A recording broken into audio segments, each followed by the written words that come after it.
Hello दोस्तों, स्वागत है आपका हमारे चैनल पर। आशा है आप सभी ठीक होंगे। तो प्रीवियस ईयर क्वेश्चन पेपर्स की इस क्लास को हम लोग कंटिन्यू करेंगे। ठीक है, सभी प्रश्न महत्वपूर्ण रहने वाले हैं, ध्यान दीजिएगा और अंत तक जुड़े रहिएगा। कुल 35 प्रश्न रहेंगे और अगर हमारी क्लास चैनल पसंद आए तो लाइक शेयर सब्सक्राइब ज़रूर किया करें। ठीक है, तो चलिए फिर देखते हैं पहला प्रश्न है, डॉक्टर हजारी प्रसाद द्विवेदी के किस उपन्यास को रैक के आख्यान भी कहा जाता है? हजारी प्रसाद द्विवेदी के ये सभी उपन्यास यहाँ पे हजारी प्रसाद द्विवेदी जी के ही है। पुनर्नवा, नामदास का पोथा, चारू चंद्रलेख, वाणभट्ट की आत्मकथा। इनमें से कौन सा उपन्यास है जिसे रैक के आख्यान भी कहा जाता है? तो अनामदास का पोथा को रैक के आख्यान भी कहा जाता है। ठीक है, अनामदास का पोथा को रैक के आख्यान भी कहा जाता है। इसके अलावा आचार्य हजारी प्रसाद द्विवेदी जी अगर कहें तो किस प्रकार के उपन्यासकार रहे? तो सामाजिक सांस्कृतिक धारा के उपन्यासकार रहे। ठीक है, हजारी प्रसाद द्विवेदी जी सामाजिक सांस्कृतिक धारा के उपन्यासकार रहे। अगला प्रश्न देखेंगे, निम्नलिखित में से उपन्यास और उसमें वर्णित समस्या का एक युग्म सुमेलित नहीं है। निम्न में से कौन सा उपन्यास और उसमें वर्णित समस्या का युग्म सुमेलित नहीं है, यानी कि सही नहीं है? तो कर्मभूमि में अछूतोद्धार की समस्या का उल्लेख किया गया है, ये सही है। कायाकल्प में पारलौकिक समस्या का चित्रण किया गया है, ये भी सही है। सेवा सदन वेश्याओं की समस्या का चित्रण किया गया है, ये भी सही है। परंतु गबन नामक उपन्यास में दहेज और अनमेल विवाह की समस्या का चित्रण नहीं है। ठीक है, ये यहाँ पे गलत जाएगा। गबन नामक उपन्यास में दहेज एवं अनमेल विवाह की समस्या का चित्रण नहीं है। गबन में मध्य वर्गीय जीवन की असंगति का यथार्थवादी चित्रण किया गया है। ठीक है, मध्य वर्गीय जीवन की असंगति का इसमें यथार्थ चित्रण किया गया है, न कि दहेज या फिर अनमेल विवाह की समस्या का चित्रण है। इसके अलावा गर्भभूमि, कायाकल्प, सेवा सदन, गबन ये सभी उपन्यास किनके द्वारा रचित है? तो मुंशी प्रेमचंद जी के द्वारा रचित है। आगे बढ़ेंगे। अगला प्रश्न है, निम्न उपन्यास में कौन उसके लेखकों के साथ सुमेलित नहीं है? तो झीनी झीनी बीनी चदरिया अब्दुल बिस्मिल्लाह द्वारा रचित उपन्यास है। पहला पड़ाव श्रीलाल शुक्ल द्वारा रचित उपन्यास है। मैयादास की माड़ी भीष्म साहनी द्वारा रचित उपन्यास है। परंतु अब्दुल्ला दीवाना शंकर शेष द्वारा रचित उपन्यास नहीं है। ठीक है, अब्दुल्ला दीवाना शंकर शेष द्वारा रचित उपन्यास ना होकर के किनका उपन्यास है यह? अब्दुल्ला दीवाना किनके द्वारा रचित उपन्यास है? तो लक्ष्मी नारायण लाल का यह नाटक है। ठीक है, लक्ष्मी नारायण लाल का यह नाटक है। किनका नाटक है? तो लक्ष्मी नारायण लाल का यह नाटक है, जो कि सन 1973 ईस्वी में लिखा गया। ठीक है, अब्दुल्ला दीवाना नामक नाटक सन 1973 ईस्वी में लिखा गया। आगे बढ़ेंगे। चंदर और सुधा की भावुकतापूर्ण करुण कहानी का चित्रण निम्न में से किस उपन्यास में हुआ है? चंदर और सुधा की भावुकतापूर्ण करुण कहानी का चित्रण इनमें से किस उपन्यास में हुआ है? नदी के द्वीप, गुनाहों के देवता, अंधेरे बंद कमरे, सूरज का सातवां घोड़ा। तो गुनाहों के देवता चंदर और सुधा की भावुकतापूर्ण करुण कहानी का चित्रण गुनाहों के देवता नामक उपन्यास में हुआ है। गुनाहों के देवता किनके द्वारा रचित उपन्यास है? तो धर्मवीर भारती, गुनाहों के देवता धर्मवीर भारती जी द्वारा रचित उपन्यास है। नदी के द्वीप किनके उपन्यास है? अज्ञे द्वारा रचित उपन्यास है। नदी के द्वीप अज्ञे द्वारा रचित उपन्यास है। अंधेरे बंद कमरे किनका उपन्यास है? मोहन राकेश जी का उपन्यास है। अंधेरे बंद कमरे मोहन राकेश जी द्वारा रचित उपन्यास है। सूरज का सातवां घोड़ा भी धर्मवीर भारती जी द्वारा रचित उपन्यास है। ठीक है, चंदर और सुधा भावुकतापूर्ण करुण कहानी का चित्रण किसमें किया गया है? तो गुनाहों के देवता। आगे बढ़ेंगे। अगला प्रश्न है, अयोध्या सिंह उपाध्याय हरिऔध द्वारा रचित ठेठ हिंदी का ठाठ किस विधा की रचना है? ठेठ हिंदी का ठाठ एक उपन्यास विधा की रचना है, जिसके रचयिता कौन रहते हैं? अयोध्या सिंह उपाध्याय हरिऔध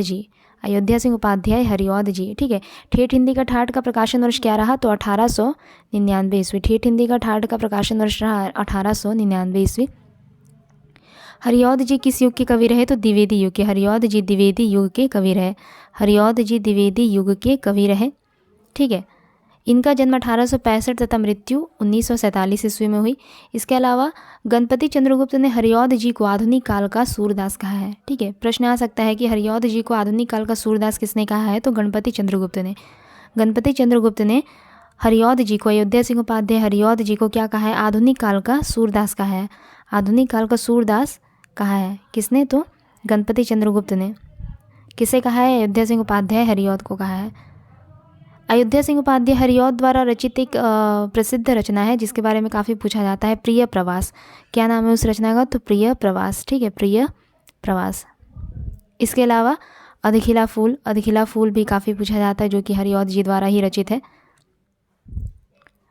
और एक चीज़ है, और एक फैक्ट है, जैसे कि ठेठ हिंदी का ठाठ, ठेठ हिंदी का ठाठ उपन्यास को मुहावरों की पाठ्य पुस्तक कहा जाता है। यहाँ पे है ना, ठेठ हिंदी का ठाठ किस विधा की रचना है? उपन्यास विधा की रचना है। तो इस उपन्यास को मुहावरों की पाठ्य पुस्तक कहा जाता है। क्या कहा जाता है? मुहावरों की पाठ्य पुस्तक कहा जाता है। याद रखिएगा, ये भी एक नई चीज़ है। मुहावरों की पाठ्य पुस्तक कहा जाता है। मुहावरों की पाठ्य पुस्तक कहा जाता है। किसे? तो ठेठ हिंदी का ठाठ को। प्रश्न आ सकता है कि किस रचना को मुहावरों की पाठ्य पुस्तक कहा जाता है? तो अयोध्या सिंह उपाध्याय हरिऔध जी द्वारा रचित ठेठ हिंदी की ठाठ को। मनोहर श्याम जोशी का उपन्यास निम्न में से कौन सा है? कसब। मनोहर श्याम जोशी का उपन्यास है कसब। ठीक है। 2005 में मनोहर श्याम जोशी जी को इनके उपन्यास क्याप 2005 में मनोहर श्याम जोशी जी को इनके उपन्यास क्याप के लिए साहित्य अकादमी पुरस्कार दिया गया था। 2005 में मनोहर श्याम जोशी जी को क्याप के लिए 2005 में मनोहर श्याम जोशी जी को क्याप नामक उपन्यास के लिए साहित्य अकादमी पुरस्कार दिया गया था। दिल्ली दूर है किनकी रचना है? तो दिल्ली दूर है शिव प्रसाद सिंह द्वारा रचित उपन्यास है। दिल्ली दूर है शिव प्रसाद सिंह जी द्वारा रचित उपन्यास है। मुझे चांद चाहिए सुरेंद्र वर्मा द्वारा रचित उपन्यास है। मुझे चांद चाहिए सुरेंद्र वर्मा द्वारा रचित उपन्यास है। मुझे चांद चाहिए सुरेंद्र वर्मा द्वारा रचित उपन्यास है। कितने पाकिस्तान? कमलेश्वर की रचना है। ठीक है। कितने पाकिस्तान किनकी रचना है? कमलेश्वर की रचना है। कितने पाकिस्तान? कमलेश्वर की रचना है, जिस पर सन 2003 में, ठीक है, इस रचना पर कितने पाकिस्तान नामक रचना पर 2003 में कमलेश्वर को साहित्य अकादमी पुरस्कार से पुरस्कृत किया जा चुका है। कमलेश्वर को किस रचना पर साहित्य अकादमी पुरस्कार दिया गया? तो कितने पाकिस्तान नामक रचना पर कमलेश्वर को 2003 में साहित्य अकादमी पुरस्कार से पुरस्कृत किया जा चुका है। आगे बढ़ेंगे। अगला प्रश्न है, निम्न में से कौन सा उपन्यास फणीश्वरनाथ रेणु का नहीं है? गढ़कुंडार, प्रतिपरी कथा, जुलूस, मैलाचल, ये तीनों ही उपन्यास फणीश्वरनाथ रेणु के हैं, परंतु गढ़कुंडार ये फणीश्वरनाथ रेणु द्वारा रचित उपन्यास न होकर के किनकी रचना है? यह तो वृंदावन लाल वर्मा की रचना है। गढ़कुंडार वृंदावन लाल वर्मा की रचना है। आगे बढ़ेंगे। अगला प्रश्न देखते हैं। शेखर एक जीवनी के शेखर का चरित्र मूलतः किस प्रकार का है? शेखर एक जीवनी के शेखर का चरित्र शेखर एक जीवनी नामक उपन्यास में, जो कि अज्ञे द्वारा रचित है, इसमें शेखर का चरित्र किस प्रकार का है? तो एक विद्रोही, ठीक है, विद्रोही स्वभाव का इसमें दिखाया गया है। शेखर के चरित्र को विद्रोही स्वभाव का दिखाया गया है। इसके अलावा अज्ञे मनोविश्लेषणात्मक उपन्यासकार रहे, ठीक है, उपन्यासकार रहे, ऐसा कह सकते हैं। इसके अलावा शेखर एक जीवनी उपन्यास भी उसी प्रकार का है, मनोविश्लेषणात्मक उपन्यास है। इसके 2 भाग है। शेखर एक जीवनी के 2 भाग है। प्रथम भाग का प्रकाशन कब होता है? 1940 में। शेखर एक जीवनी के कितने भाग है? 2 भाग है। शेखर एक जीवनी के 2 भाग है, जिसका प्रथम भाग का प्रकाशन होता है 1940 में, और दूसरे भाग का प्रकाशन कब होता है? 1944 में। शेखर एक जीवनी के प्रथम भाग का प्रकाशन होता है 1940 में, द्वितीय भाग का प्रकाशन होता है 1944 में। ठीक है। इसके अलावा इसमें अज्ञे ने बाल मन पर पड़ने वाले काम, अहम और भय के प्रभाव तथा उसकी प्रकृति पर मनोवैज्ञानिक ढंग से विचार किया है। इस उपन्यास में अज्ञे ने किस चीज़ को दर्शाया है? तो बाल मन पर पड़ने वाले काम, अहम और भय के प्रभाव तथा उसकी प्रकृति पर मनोवैज्ञानिक ढंग से विचार किया है।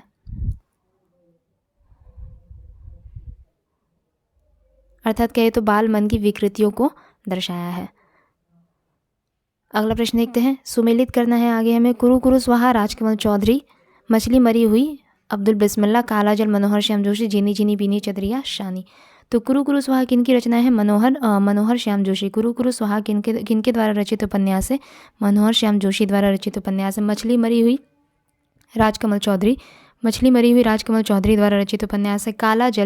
काला जल गुलशेर खां शानी द्वारा रचित उपन्यास है। जीनी जीनी बीनी चदरिया अब्दुल बिस्मिल्लाह। कुरु कुरु स्वाहा मनोहर श्याम जोशी मछली मरी हुई कुरु कुरु स्वाहा मनोहर श्याम जोशी, मछली मरी हुई राजकमल चौधरी, काला जल गुलशेर खां शानी, झीनी झीनी बीनी चदरिया अब्दुल बिस्मिल्ला। आगे बढ़ेंगे। ये सभी उपन्यास विधा की रचनाएं हैं। Post box number 203, post box number 203 नाला सुपारा किसकी रचना है? Post box number post box number 203 नाला सुपारा चित्रा मुदगल द्वारा रचित रचनाएं। ठीक है, पोस्ट बॉक्स नंबर 203 नाला सुपारा चित्रा मुदगल की रचना है, जिसके लिए 5 दिसंबर 2018 को, ठीक है, इस रचना के लिए 5 दिसंबर 2018 को साहित्य अकादमी पुरस्कार से सम्मानित किया गया है चित्रा मुदगल जी को। पोस्ट बॉक्स नंबर 203 नाला सुपारा के लिए 5 दिसंबर 2018 को साहित्य अकादमी पुरस्कार से सम्मानित किया गया है। ये किस विधा की रचना है? तो उपन्यास विधा की रचना है। पोस्ट बॉक्स नंबर 203 नाला सुपारा उपन्यास विधा की रचना है। आगे बढ़ेंगे। अगला प्रश्न है, इनमें से कौन सा कथन सही नहीं है? निम्न में से कौन सा कथन सही नहीं है? पहला, गिरमिटिया में गांधी जी द्वारा दक्षिण अफ्रीका में चलाए गए सत्याग्रह आंदोलन का चित्रण है। खंजन ने इनमें सूरदास का जीवन वृत्त चित्रित है। अपने अजनबी की मुख्य समस्या स्वतंत्रता के वर्ण की है। अर्धनारीश्वर में स्त्रियों का महिमा मंडन किया गया है। तो इसमें जो सही नहीं है वह है अर्धनारीश्वर में स्त्रियों का महिमा मंडन किया गया है, ये सही नहीं है। ठीक है, ये कथन सही नहीं है। अर्धनारीश्वर किनके द्वारा रचित है? तो विष्णु प्रभाकर जी के द्वारा रचित है। अर्धनारीश्वर विष्णु प्रभाकर जी के द्वारा रचित है। ठीक है, अर्धनारीश्वर विष्णु प्रभाकर जी के द्वारा रचित है। आगे बढ़ेंगे। निम्न में से कौन सा कथन सही नहीं है? वाणभट्ट की आत्मकथा पूर्णतया कल्पनाश्रित उपन्यास है। चारुचंद्र लेख में गहरवार नरेश जयचंद की पराजय के बाद का समय चित्रित है। इसके अलावा पुनर्नवा में समुद्रगुप्त के समय को उपन्यास का विषय बनाया गया है। अनामदास को पोथा उपनिषद काल का काल्पनिक वर्णन करता है।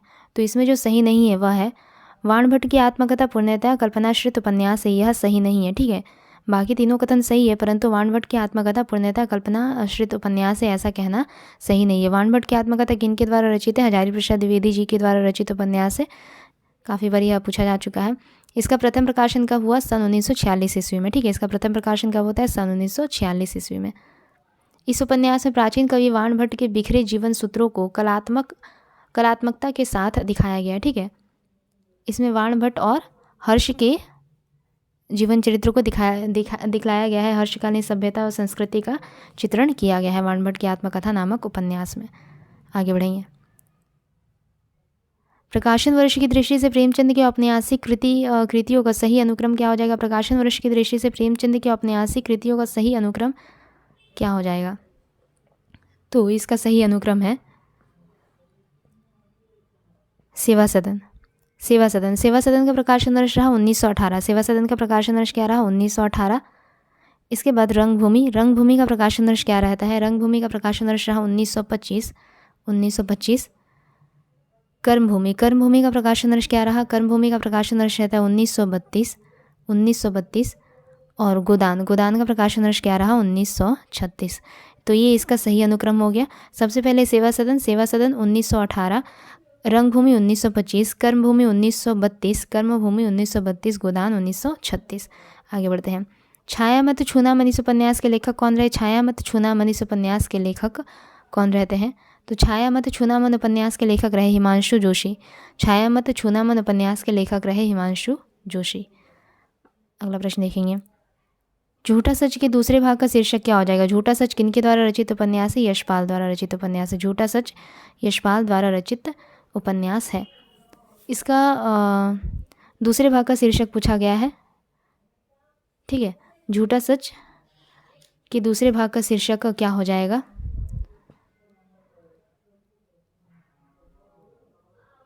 वतन और देश का भविष्य, देश का वर्तमान या फिर देश की स्थिति। तो झूठा सच का यहाँ पे दूसरे भाग का शीर्षक है देश का भविष्य। झूठा सच उपन्यास के दूसरे भाग का शीर्षक क्या हो गया? देश का भविष्य। एक मिनट।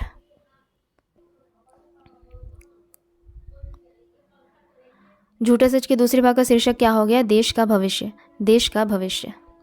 रचना किनकी है? तो यशपाल की रचना है। यह उपन्यास 2 भागों में प्रकाशित हुआ है। झूठा सच उपन्यास 2 भागों में प्रकाशित है। पहले भाग का शीर्षक रहा वतन और देश। पहले भाग का शीर्षक रहा वतन और देश, और दूसरे भाग का शीर्षक क्या रहा? देश का भविष्य। पहले भाग का प्रकाशन वर्ष क्या रहा? 1958। पहले भाग का प्रकाशन वर्ष रहा 1958। दूसरा का प्रकाशन वर्ष रहा 1960। ठीक है, अगला प्रश्न देखते हैं। पंडित श्रद्धाराम फुल्लौरी के उपन्यास भाग्यवती का रचनाकाल क्या रहा? भाग्यवती का रचनाकाल क्या रहा? तो 1877 रहा। पंडित श्रद्धाराम फुल्लौरी के उपन्यास भाग्यवती का रचनाकाल रहा 1877। अगला प्रश्न देखेंगे। बाजार के बीच बाजार के खिलाफ की लेखिका का नाम क्या? बाजार के बीच बाजार के खिलाफ की लेखिका का नाम क्या है? प्रभा खेतान। बाजार के बीच बाजार के खिलाफ की लेखिका का नाम है प्रभा खेतान। यह उपन्यास विधा की रचना है, लघु उपन्यास विधा की रचना है यह। ठीक है, आगे बढ़ेंगे।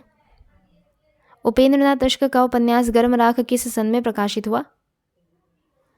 उपेंद्रनाथ अश्क का उपन्यास गर्म राख किस सन में प्रकाशित हुआ? किस वर्ष प्रकाशित हुआ? तो सन 1952 को प्रकाशित होता है गर्म राख नामक उपन्यास। अश्क जी को मध्य वर्ग का चितेरा उपन्यासकार कहा जाता है। ठीक है, पूछा जा सकता है कि किस रचनाकार को मध्य वर्ग का चितेरा उपन्यासकार कहा जाता है? तो उपेंद्रनाथ अश्क को मध्य वर्ग का चितेरा उपन्यासकार कहा जाता है। किस्सा और दृष्टि को जोड़ने वाला तत्व, किस्सा और दृष्टि को जोड़ने वाला तत्व उपन्यास में चरित्र सृष्टि है। किसकी कथा, किसका कथा है, किसका कथन है यह? यहाँ पे कथा की जगह पे कथन हो जाएगा। किस्सा और दृष्टि को जोड़ने वाला तत्व उपन्यास में चरित्र सृष्टि है।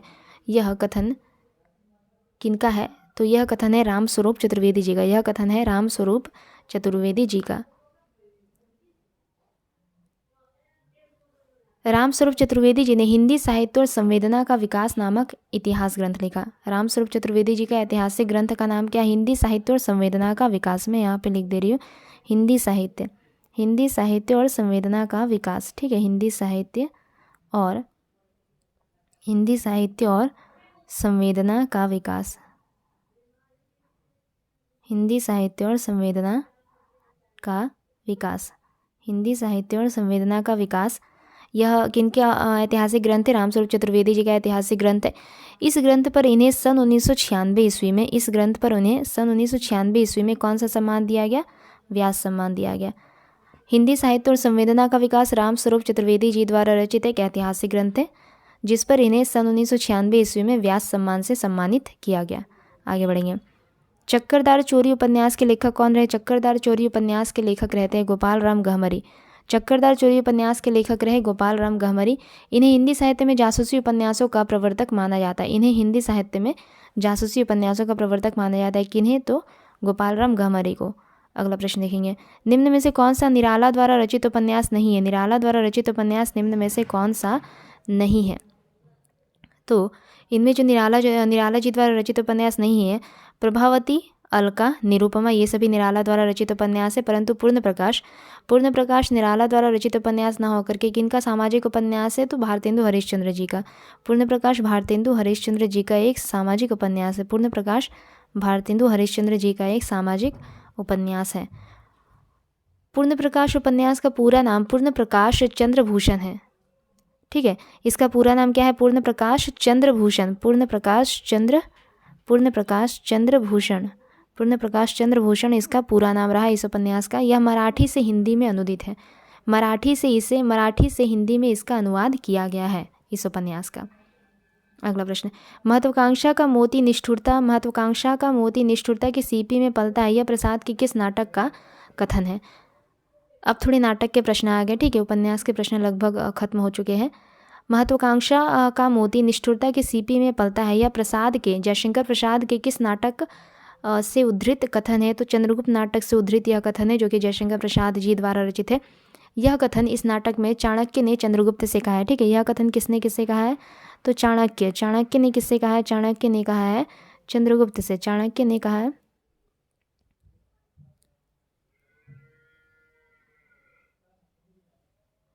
चाणक्य ने किससे कहा है? तो चंद्रगुप्त से कहा है। यहाँ पे देखिएगा, यहाँ पे प्रश्न पूछा गया है कि यह प्रसाद के किस नाटक का कथन है। तो चंद्रगुप्त नाटक का कथन है। यहाँ पे जितने भी नाटक है ये आपके जयशंकर प्रसाद जी द्वारा ही रचित है ये सभी नाटक। परंतु यह जो कथन है, महत्वाकांक्षा का मोती निष्ठुरता की सीपी में पलता, यह जयशंकर प्रसाद के चंद्रगुप्त नामक नाटक का कथन है, जिसमें चाणक्य ने यह कथन कहा है। किससे? चंद्रगुप्त से यह कथन कहा है। ठीक है। एक घूट किसका लिखा हुआ एकांकी है? एक घूट नामक एकांकी के रचयिता रहते हैं जयशंकर प्रसाद। एक घूट एकांकी के रचयिता रहे जयशंकर प्रसाद। आगे बढ़ेंगे। इनमें से कौन सा नाटक भारतेंदु का नहीं है? निम्न में से कौन सा नाटक भारतेंदु का नहीं है? सत्य हरिश्चंद्र, मयंक मंजरी, भारत दुर्दशा, प्रेम जोगनी। तो मयंक मंजरी नामक नाटक यह भारतेंदु का नहीं है। मयंक मंजरी किनके द्वारा रचित नाटक है? तो किशोरीलाल गोस्वामी का नाटक है। मयंक मंजरी किशोरीलाल गोस्वामी का नाटक है। ठीक है, किशोरीलाल गोस्वामी का नाटक है। जबकि सत्य हरिश्चंद्र, भारत दुर्दशा, प्रेम जोगिनी ये सभी किनके द्वारा रचित नाटक है? भारतेंदु जी द्वारा रचित नाटक है। भारतेंदु के अनुसार हिंदी का पहला मौलिक नाटक कौन सा माना जाता है? तो नहुष को माना जाता है। हिंदी का पहला मौलिक नाटक नहुष को माना जाता है। नहुष नाटक के रचयिता स्वयं भारतेंदु के पिता गोपाल चंद्र गिरधर दास थे। नहुष नाटक के रचयिता कौन रहे? गोपाल। नहुष नाटक के रचयिता रहे गोपाल चंद्र। नहुष नाटक के रचयिता कौन रहे? गोपाल चंद्र गिरधर दास। गोपाल चंद्र गिरधर दास। ठीक है। यह नाटक किस भाषा में है? नहुष नाटक किस भाषा में है? तो ब्रज भाषा में। नहुष नाटक है ब्रज भाषा में। आगे बढ़ेंगे। अगला प्रश्न है, आधे अधूरे नाटक के प्रमुख स्त्री पात्र का नाम क्या है? आधे अधूरे नाटक के प्रमुख स्त्री पात्र का नाम है सावित्री। आधे अधूरे नाटक के प्रमुख स्त्री पात्र का नाम क्या रहा? सावित्री। रचयिता कौन रहते हैं आधे अधूरे नाटक के? तो मोहन राकेश। आधे अधूरे नाटक के रचयिता रहे मोहन राकेश। इसके अलावा यह एक यथार्थवादी नाटक है जो स्त्री पुरुष संबंध एवं कुंठा को दर्शाने के लिए लिखा गया है। ठीक है, स्त्री पुरुष संबंध एवं कुंठा को दर्शाया गया है इस नाटक के माध्यम से। ब्राह्मण न तो किसी के राज्य में रहता है और न ही किसी के अन्न पर पलता है। यह कथन जयशंकर प्रसाद के किस नाटक से लिया गया है? ब्राह्मण न तो किसी के राज्य में रहता है, न ही किसी के अन्न पर पलता है। यह कथन जयशंकर प्रसाद के नाटक चंद्रगुप्त से लिया गया है। धर्मवीर भारती का नाटक जिसमें महाभारत के कथानक को लेकर आधुनिक युग के अनुकूल अर्थ प्रस्तुत किया गया है। धर्मवीर भारती का नाटक जिसमें महाभारत के कथानक को लेकर आधुनिक युग के अनुकूल अर्थ प्रस्तुत किया गया है, वह कौन सा नाटक है? अंधा युग। ठीक है, यहाँ पे अंधा युग ये एक ऐसा नाटक है जो कि धर्मवीर भारती जी द्वारा रचित है। स्कंदगुप्त नाटक के रचयिता रहते हैं आपके जयशंकर प्रसाद जी। स्कंदगुप्त नाटक के रचयिता कौन रहे? जयशंकर प्रसाद। एवं लहरों का राजहंस तथा आषाढ़ का एक दिन नाटक के रचयिता रहते हैं मोहन राकेश। इन दोनों ही नाटक के रचयिता कौन रहे? मोहन राकेश। आगे बढ़ेंगे। अगला हमें सुमेलित करना है। ये सभी यहाँ पे स्त्री पात्र है और जिनका संबंध निम्न में से किस नाटक से है ये हमें बताना है। ठीक है, सूर्यमुख नामक नाटक से यहाँ पे किस स्त्री पात्र का संबंध है? तो वेनुरति। ठीक है, अच्छा यहाँ पे उर्वी से देखते। उर्वी नामक स्त्री पात्र का संबंध किस नाटक से है? तो पहला राजा। उर्वी नामक स्त्री पात्र का संबंध है पहला राजा नामक नाटक से। सुंदरी नामक स्त्री पात्र का संबंध किस नाटक से है? तो लहरों का राजहंस। सुंदरी का संबंध है लहरों का राजहंस से। ठीक है, वेनुरति का संबंध किससे है? वेनुरति का संबंध किससे है? तो सूर्यमुख। वेनुरति का संबंध है सूर्यमुख से। देवसेना का संबंध है स्कंदगुप्त से। उर्वी का संबंध किससे है? तो पहला राजा से। सुंदरी का संबंध है लहरों का राजहंस। वेनुरति, सूर्यमुख, देवसेना, स्कंदगुप्त। आगे बढ़ते हैं। प्रकाशन वर्ष की दृष्टि से सुरेंद्र वर्मा के नाटकों का सही अनुक्रम क्या हो जाएगा? सभी नाटक यहाँ पे किनके द्वारा रचित है? सुरेंद्र वर्मा द्वारा रचित है। इनका हमें सही अनुक्रम बताना है। तो पहला हो जाएगा आपका सेतुबंध। ठीक है, सेतुबंध का प्रकाशन वर्ष क्या रहता है? सेतुबंध का प्रकाशन वर्ष 1972। सेतुबंध का प्रकाशन वर्ष 1972। आठवां सर्ग का प्रकाशन वर्ष रहा 1976। ठीक है, इसके बाद एक दूनी एक का प्रकाशन वर्ष रहता है, एक दूनी एक का प्रकाशन वर्ष रहा 1987। रति का कंगन का प्रकाशन वर्ष रहता है 2010।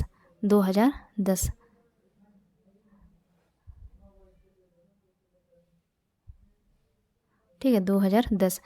सेतुबंध 1972, 8वां सर्ग 1976, एक दूनी एक 1987, रति का कंगन 2010। आगे बढ़ेंगे। निम्न में से कौन सा नाटक प्रेमचंद द्वारा रचित है? प्रेमचंद द्वारा रचित नाटक निम्न में से कौन सा है? डिक्टेटर, संग्राम, बड़े खिलाड़ी, प्रेम की वेदी।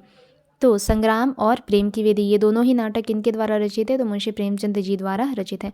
इनका एक अन्य नाटक भी है करबला प्रेमचंद जी का एक अन्य नाटक है। ठीक है, याद रखिएगा, पूछा जा सकता है। जबकि डिक्टेटर किनका नाटक है? डिक्टेटर किनका नाटक है? तो पांडे बेचन शर्मा उग्र द्वारा रचित नाटक है। डिक्टेटर पांडे बेचन शर्मा उग्र द्वारा रचित नाटक है। बड़े खिलाड़ी किनका नाटक है? उपेंद्र नाथ अश्क द्वारा रचित नाटक है। बड़े खिलाड़ी उपेंद्र नाथ अश्क द्वारा रचित नाटक है। आगे बढ़ते हैं। अगला प्रश्न है, पर्णदत्त जयशंकर प्रसाद के किस नाटक का पात्र है? पर्णदत्त जयशंकर प्रसाद के किस नाटक का पात्र है? ये सभी नाटक यहाँ पे जयशंकर प्रसाद जी द्वारा रचित है। तो इसमें स्कंदगुप्त नाटक का पात्र है पर्णदत्त जयशंकर प्रसाद के स्कंदगुप्त नाटक का पात्र है। स्कंदगुप्त का प्रकाशन वर्ष क्या रहा? 1928 और यह एक ऐतिहासिक नाटक है। 1928 इसका प्रकाशन वर्ष रहा, जो कि एक ऐतिहासिक नाटक है।